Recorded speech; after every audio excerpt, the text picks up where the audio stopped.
Number one fan of the podcast, Donnie Druin from All Sun Devils, swings by today to talk the three biggest transfer news pieces for Arizona State Sun Devils football in the last month. This is a Friday edition of the Locked On Sun Devils podcast.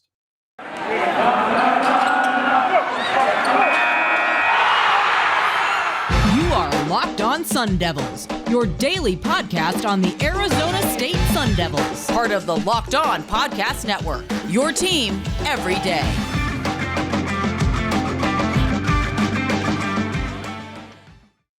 And welcome back to the Locked On Sun Devils podcast. My name is Richie Bradshaw, and I will be your guide for everything Arizona State Sun Devils. This episode of the Locked On Sun Devils is brought to you by BetOnline. BetOnline has you covered this season with more props, odds, and lines than ever before. BetOnline, where the game starts. And before we get started, wherever you get your podcasts, remember we're free and available on all platforms, including YouTube, if you would like to check us out on a visual platform. But make sure you hit that subscribe button and turn on notifications so you don't miss an episode that we upload, as we are Monday through Friday right now. And if you're on Twitter, go ahead and make sure that you hit me up with that follow. That's going to be at RichieBrads36.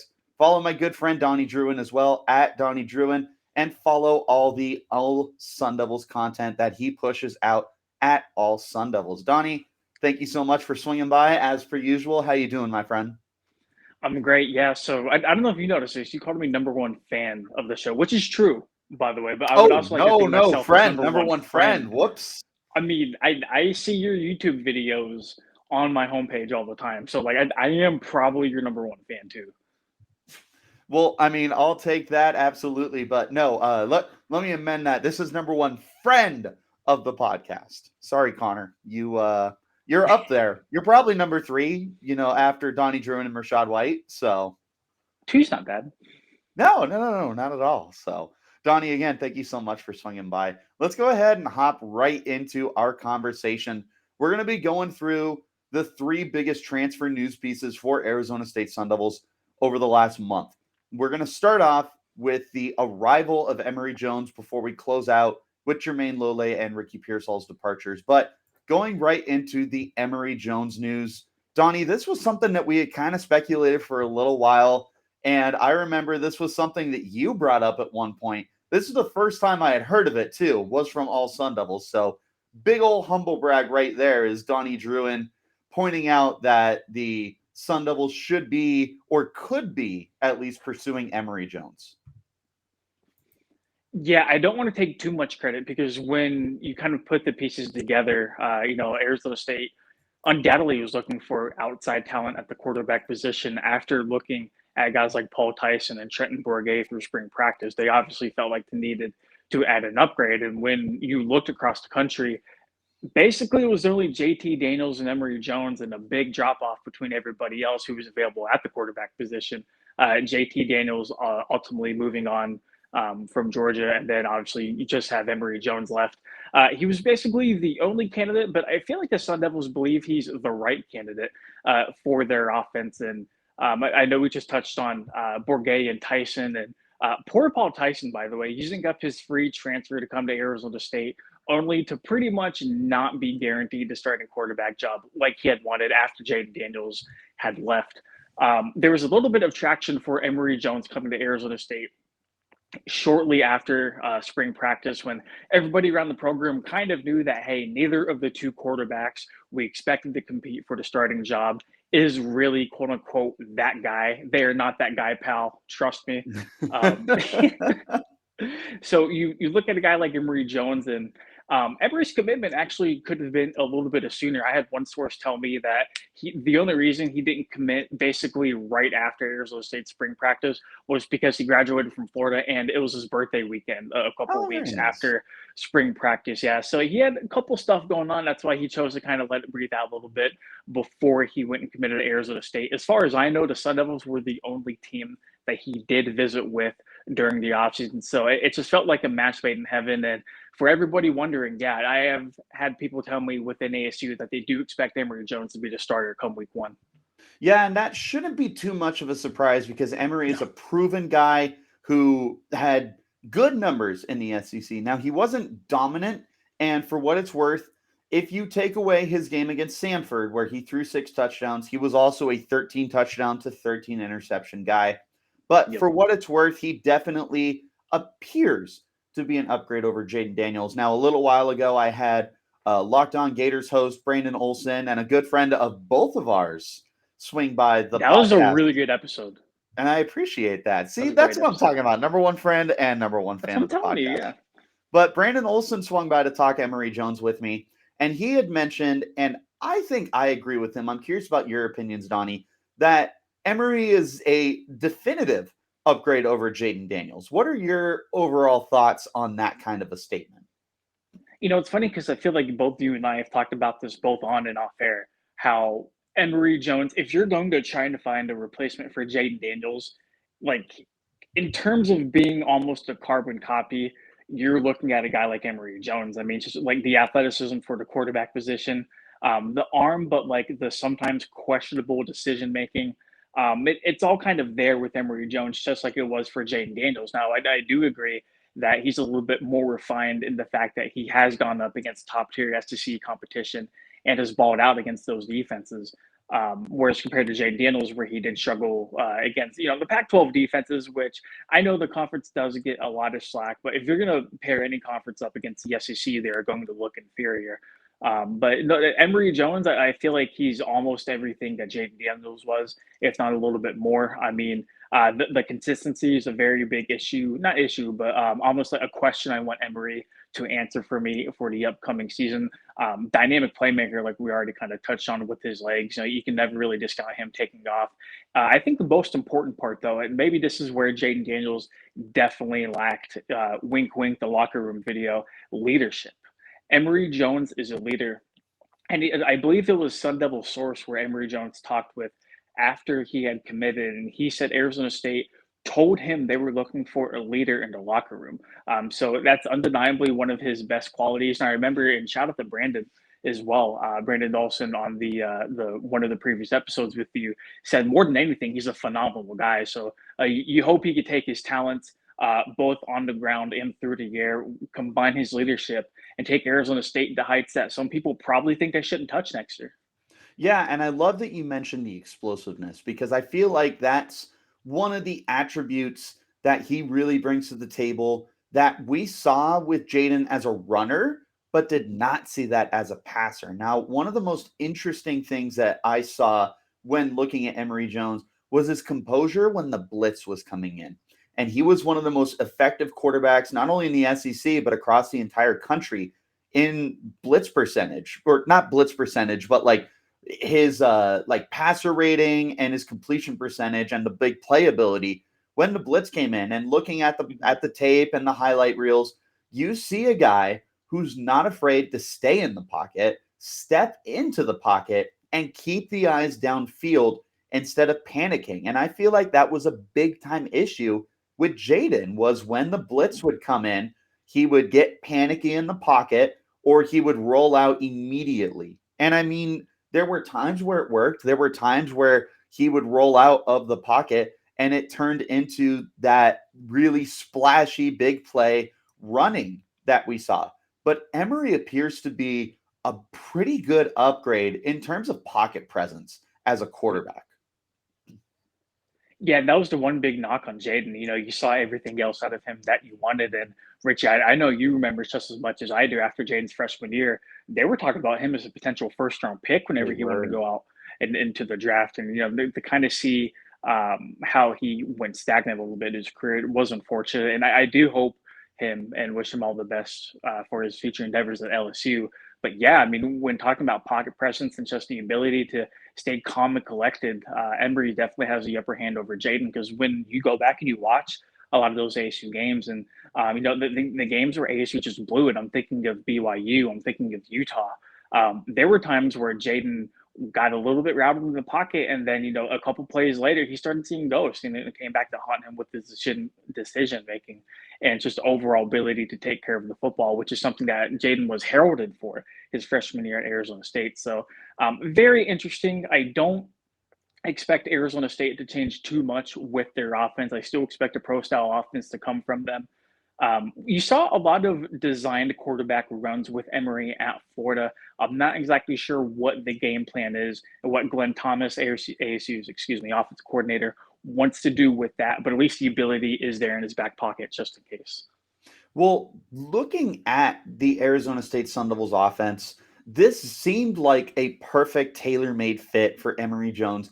But you also heard that the team was trying to get to a more, quote unquote, pro style offense this Mm-hmm. offseason, which is what a lot of people kind of linked Paul Tyson to. It was like, hey, this is a guy who is your standard pocket passer, and this could be an offense that is really made for Tyson to succeed. But in comes Emory Jones, who is very similar to Jaden Daniels. Do you think this is an offense that they will kind of force a pro style offense with? And admittedly, you do have pro style offenses that work with mobile quarterbacks. Like you look at what Kansas City has created for Patrick Mahomes, you look at what Buffalo has made for Josh Allen. You Yep. do have pro teams that have, the quote unquote pro style offenses that work for mobile quarterbacks. Do you think that you're trying to, in a sense, emulate what those teams have done? Or do you keep it the way that you were, where you are more of a spread offense because Emory and Jaden Daniels are admittedly very similar play style quarterbacks? Definitely, yeah. So I think the new offensive coordinator coming in, Glenn Thomas, taking over for Zach Hill, definitely still intends on having a pro style offense. And something I'm glad that he brought up during spring practice was you need to be able to kind of flow and mesh and kind of adapt to the quarterback that's running the offense. So I do think while we will see a lot of like pro sets, especially with Arizona State's receiving core being depleted and them, looking almost as strong as ever, just in terms of returning potential running backs and their ability to run the football in 2022. And I do think it's going to be a more pro style offense. But I mean, a good offensive coordinator and a good football team will definitely kind of mold to the quarterback and their strengths. So yeah, I wouldn't be surprised, to see a little variation of both. But at the end of the day, we're talking about Arizona State. We're talking about a team that's going to run the ball 25 to 30 times a game. We're talking about a team that's going to play possession. They're going to grind the clock out, and they're going to make you earn every point of the scoreboard that you try to do, at least without turnovers. Right. And looking at the weapons that he does have, I look at the receiving core. I don't know that it's that much better than what Emory had last year. He had Copeland, who transferred to Maryland, and talking with Brandon Olson again, he said Copeland was a guy who was like a frustrating receiver who would make the big plays, but then would drop the easy passes. And they did have an NFL running back with Dameon Pierce, who was drafted this past season. Looking at Arizona State, I feel like it's very similar, where you don't really have any kind of great options at the receiver that are proven. I mentioned yesterday that I think that Brian Thompson, could be in for a good season with a larger role for the team. But outside of that, you have an unproven option in Andre Johnson. You have a guy who's been a complete non-factor with Chad Johnson, a guy who turned heads in spring practice with Elijah Badger, and a couple other younger guys. Do you think, and I do want to mention real quick, he does have some very good options in the backfield with Xavier Valade, Daniel Nagata. We are excited for Deontay Elliott as well as Tevin White. And of course, Donnie's guy, Messiah Swinson at the tight end position. Do you think that this is a good enough offense and weapon-wise for Emory to find success in year one? If Ricky Pearsall was on the roster, I think this is a much different Yep, conversation. 100%. Having watched all of the receivers you had previously mentioned, the potential was there, but I feel like at Arizona State, we've been talking about potential for a few years now, and it really just hasn't matured into what we've wanted it to be. Yep. I think Emory would be much better served with a guy like Pearsall, who oddly enough went to Florida. And we'll touch on that here in a little Ironic. bit. Yeah, super ironic. It's rare to see trades in college football like that. 100%, man. I think his talent core is serviceable. I don't think it's anything crazy over the top. I do think he will need a guy. He will absolutely need a guy like Elijah Badger, like Chad Johnson Jr., somebody to step up, especially with Pearsall gone, especially with LV Bunkley Shelton gone as well. The top two receivers are gone like that through the transfer portal. One name to keep an eye out on, and the more I watch him, the more I like him. Transfer receiver Cam Johnson from Vanderbilt. Yeah. He's not over the top exciting, but he's a dude that like you throw the ball to him, and if it's anywhere within his catch radius, he'll go up and grab it. So like, he's really versatile. He can play in the slot. He can play outside the slot. So I think if Johnson steps up like he's supposed to, and Arizona State sees another guy like Johnson, like Badger, like somebody kind of emerge into like a wide receiver 1, wide receiver 2 role, I think Emery, will be just fine. But like I mentioned earlier, the Sun Devils are that team to where, they're not going to be crazy about passing the ball. They are going to rely on their run game. And like you already mentioned, I mean, you got a phenomenal, almost NFL-ready tight end in Messiah Swinson. So I expect that security blanket to be utilized early and often in 2022. And last question I'll have before we call it quits on the Emery Jones conversation. Is Emery going to be good enough to get the Sun Devils back on track to be a bowl-eligible team?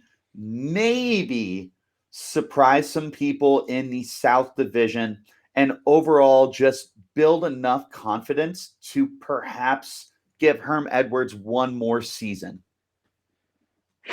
I don't know if Emery's that good to save jobs at ASU. What I will tell you is I definitely expect Arizona State to be bowl eligible this year, despite all this like very odd discourse around the program, even after they got Emory Jones. I don't know if you saw, but like John Wilner released his like quarterback like rankings for the Pac-12, and he ranked Arizona State 11th out of the 12 Pac-12 teams, with Emery Jones added to the core too, which is interesting to say the least. But I guess that's just more people for it's just more people for Emory to impress and prove wrong here next year. Like I said, do expect ASU to be a bowl eligible team. I don't think Emory is good enough to save any jobs whatsoever. It's not a knock on Emory, but man, like to put that pressure on a kid, especially with everything else going on in the program, kind of tough for me to buy, especially whenever you factor in the outside stuff. We still have no idea when the investigation around the program is still supposed to conclude. Too many factors. If Pearson and Bunkley Shelton were back in the mix, I would say Arizona State should be an 8 to 9 win team easily. But, they're not there, so we can't really talk about them. We can't use them for expectations. But I do think with a strong running game, a hopefully very strong defense, and maybe a guy or two stepping up in the passing game, Arizona State should kind of continue on the trajectory that they were at.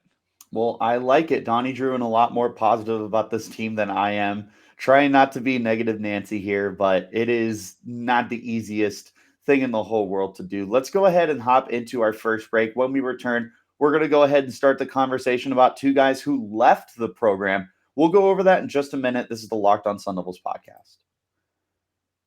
Our partners at BetOnline continue to be the number one source for all your betting needs and sports information.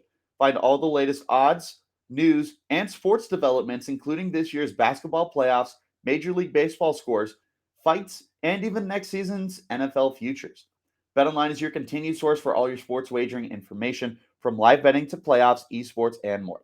Head to the website today or use your mobile device to learn about the trends and action. BetOnline, where the game starts. And again, thank you guys so much for making the Locked On Sun Devils your first listen every day. For your next listen, check out the Locked On Sports Today podcast. The biggest stories of the day, plus instant reactions, big game recaps, and the take of the day. Available on the Odyssey app, YouTube, and wherever you get your podcasts. Donnie, we talked about the addition that the Sun Devils made at the quarterback position with Emery Jones. Next, I want to talk about the departures that we had. And there's been a lot, it feels like we've lost 90% of the team. I think it's been like 16 or 17 guys. But perhaps the biggest loss of the team, Jermayne Lole officially transferring to the University of Louisville. Give me just your overall thoughts before we dive a little more in depth on this. It was interesting. Whenever Lole first wanted to test out the market, he told Sun Devil source that it was due to NIL reasonings. And obviously, if you follow college football at all within the last 12 months, everything there is about the NIL and, how the transfer portals kind of went hand in hand with that, especially with recruiting as well. I mean, you even saw, Nick Saban and Jimbo Fisher trade shots at each other through, their press conferences in the offseason. So, side note, very excited to watch that game this upcoming fall. Oh, 100%. That's going to be a barn burner. Switching back to Lole, though, he wanted to explore his options, but the feeling around Arizona State, this is something he told Chris Cartman too, was he still wanted to stay at Arizona State. He was just exploring. The problem with that is that whenever you are trying to find grass that is greener on the other side, you are typically going to find that grass that is greener in one form or another. It was odd because he had 4 visits scheduled. He had a visit with Louisville first, and then he was supposed to visit Florida on May 20th, and then following visits with, I believe, Texas Tech and then Oregon. Lole went and visited Oregon, tweeted out, "This place is different." And then on the day he was supposed to go visit Florida, he had committed to Louisville, which tells me that he absolutely fell in love with the campus enough to forego visits to schools like Florida, Texas Tech, and Oregon. Not even visiting them, just straight up, hey, I want to be here. I don't want to go anywhere else. That kind of tells me that Lole was looking to get out from the get-go. And it sucked because I talked with somebody within ASU's football program, and they, before Lole committed, and they were kind of like cautiously optimistic that Lole would return. So it appears to me that that move at least kind of did catch a couple people by surprise within Arizona State. But like just looking at it from afar, not the most surprising thing in the world, but I mean, Rich, you could have gave me $50 or $100 to use on BetOnline to bet where Jermayne Lole was going to play next year, and it would not have been Louisville. Louisville might have been the 3rd or 4th choice behind Florida and Oregon. Yeah, I mean, I don't blame you for thinking that either, because Louisville kind of in the middle of the pack in that ACC right now. Clemson definitely still at the top. NC State was a very nice surprise last year. Wake Forest was a very nice surprise last year for them as well. I feel like Louisville's right in the middle of what they got right now. They do have a good quarterback with Malik Cunningham, though. I am a fan of him. They do, and obviously being growing up in the area 10 years, I can't knock them too much. But as a great defensive prospect like Jermaine Lole is, I mean, you look at a program like Oregon, who just had a top 5 pick in Kayvon Thibodeau, and I'm not saying Lole is close to Thibodeau just in terms of being a pro prospect, but I mean, they obviously have the talent to get guys drafted extremely high. You look at a program like Florida, who continually pumps out NFL caliber players every single year. You can't necessarily say the same about Louisville. And then Texas Tech, I'm still kind of like iffy on, not really sure. But I mean, he believes it's a great fit for him. I just want to know what kind of money he got from them, because obviously that was a big thing for him coming out. Extremely talented dude. I think he's a very nice guy as well. He's very marketable, just in terms of whenever fans get to know him. I think they'll really like him at Louisville. I just want to know the dollar amounts that he signed for. Yeah, that's probably the most interesting thing right now, is because so many guys are getting so much money. I mean, the biggest thing that we saw was Jordan Addison coming to the Pac-12 and joining USC and getting $3 million, which is more money than some pro guys are getting this year that entered the draft. I think the most notable one was Steelers wide receiver George Pickens is not getting $3 million this year from the Pittsburgh Steelers, and he was a 2nd-round pick. So, I mean, the NIL is getting totally insane. And it will be very interesting to see what Lole got. But looking at the player that he is, first I want to ask you, what kind of impact do you expect him to make for the Cardinals in his only year that is left, unless he does have one more year of eligibility from COVID or from injury, which he very well could, but I'm not 100% sure on that. Yeah, so everybody got that year from COVID, regardless of whether or not they played or regardless of the amount of games they played. So 2020 added an extra year of eligibility, and then he did not play all of last season. So I believe if he wanted to, he could probably try to get a waiver from the NCAA to add another year of eligibility. Words are tough today. Add another year of eligibility to his resume. But I mean, Lole was listed as one of the top 20 players by Pro Football Focus heading into the college football season. He was the number 2, defensive interior lineman in all of college football, Yeah. rated by Pro Football Focus, who hates everybody, by the way. So for them Yeah, to they do. compliment you is an absolute dime sometimes. He's a game wrecker. I mean, you know this. Everybody that's listening to this podcast already probably knows this. Jermayne Lole goes in and he messes up game plans for the offensive line. So I fully expect him to do that for the Cardinals.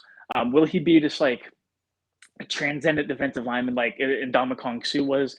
Probably not. But I mean, we all know how good Jermaine Lole is. And if he's even close to 100% healthy from the triceps injury that he suffered before the beginning of the last year, I mean, the Cardinals are getting an absolute game changer in the defensive line. I think the national media forgets that Lole had gotten some buzz as like a top 50 prospect heading into the preseason, obviously, like the offseason stuff before he had that triceps injury. Oh, he was set to make himself a lot of money heading into this year's draft. Yeah, I feel like he could have put himself for Arizona State, not pro style, because unfortunately he didn't pan out. But I feel like he could have put himself in that like Will Sutton kind of category of a defensive player for Arizona State. Here's a fun question for you. Let's assume that Lole plays the entire season last year. Do you think him or Rashad White's drafted first? I would go Lole because of positional value. Yeah. Yeah. So I think running backs are not valued that much. Now, I absolutely loved that White ended up being a day 2 guy and goes to a great situation.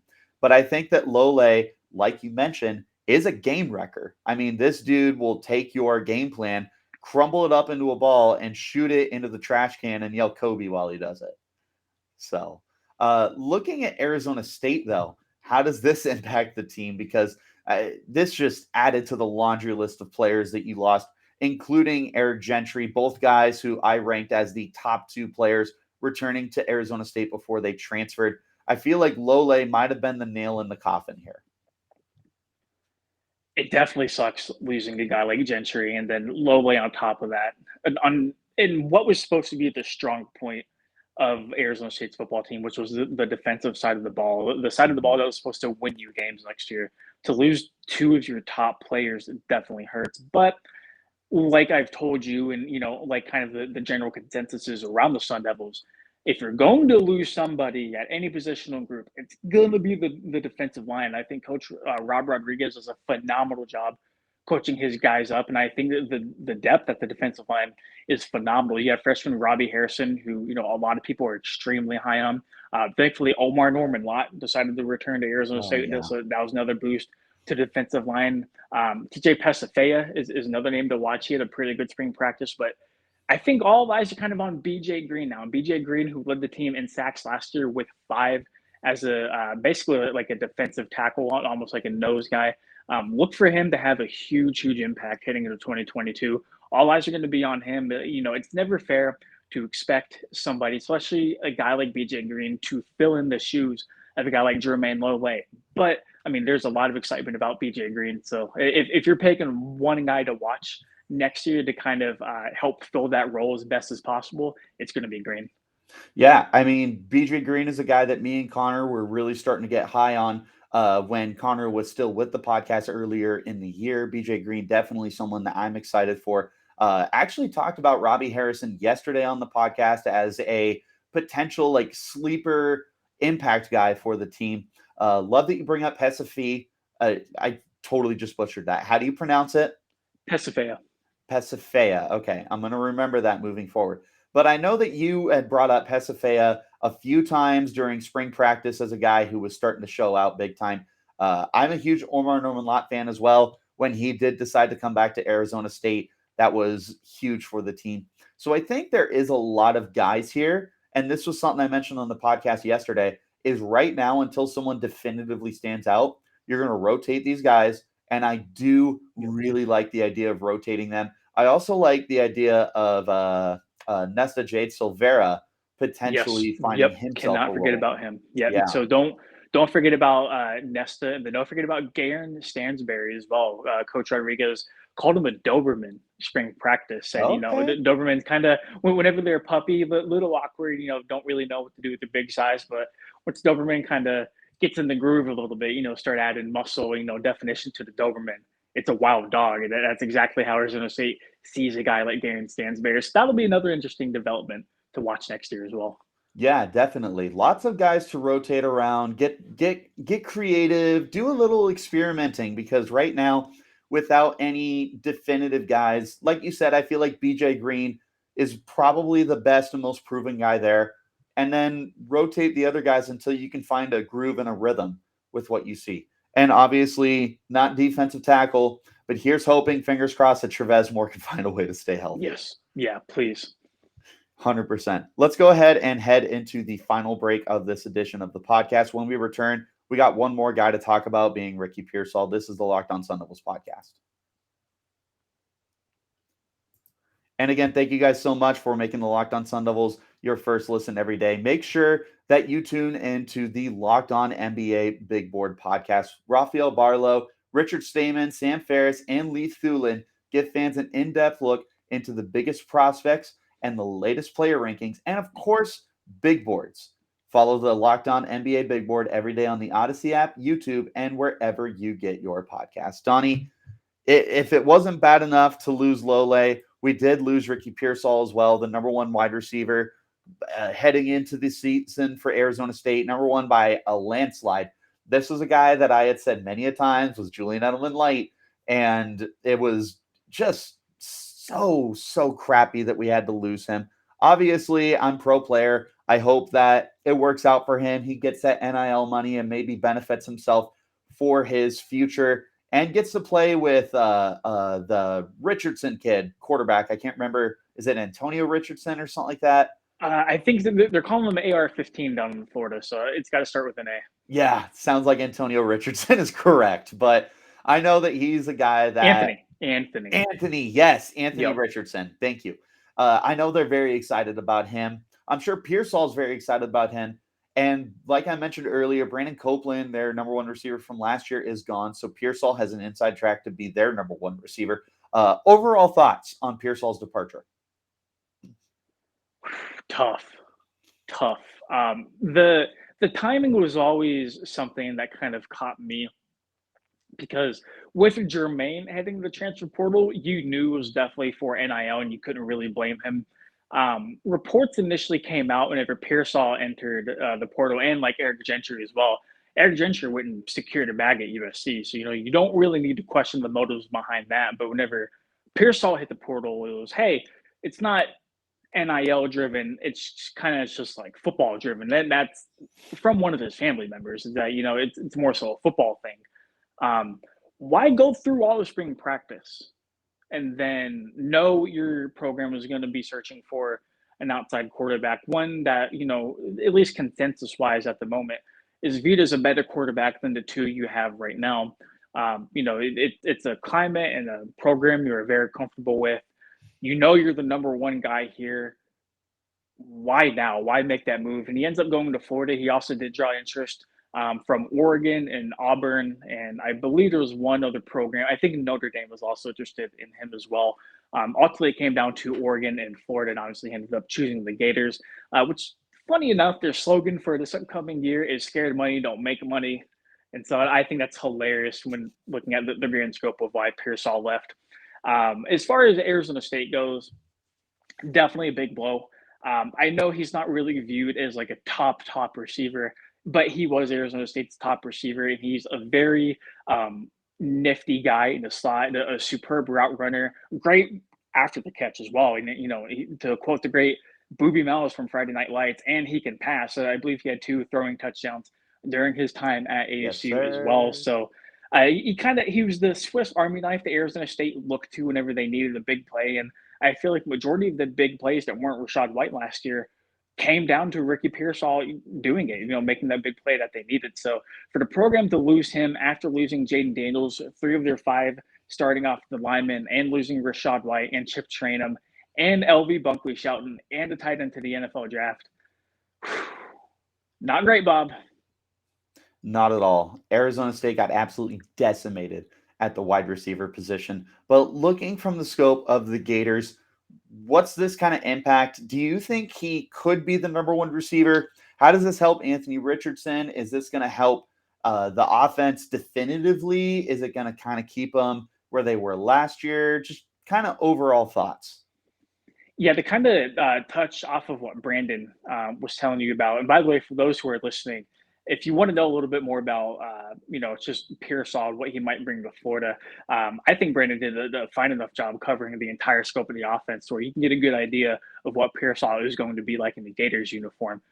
Richie, I can tell you there's a lot of people that are very excited in Florida for a guy like Ricky Pearsall. I think he definitely has the opportunity to step into the Gators offense and become the number one receiver that a program like Florida needs. Now, obviously, the size is a little bit concerning. How he fits in their offense, I'm not quite sure whenever it comes down to the X's and O's. But if a big time program like Florida is looking to add a receiver like Pearsall this late into the process, there's absolutely a chance that he's going to be the starter come week one.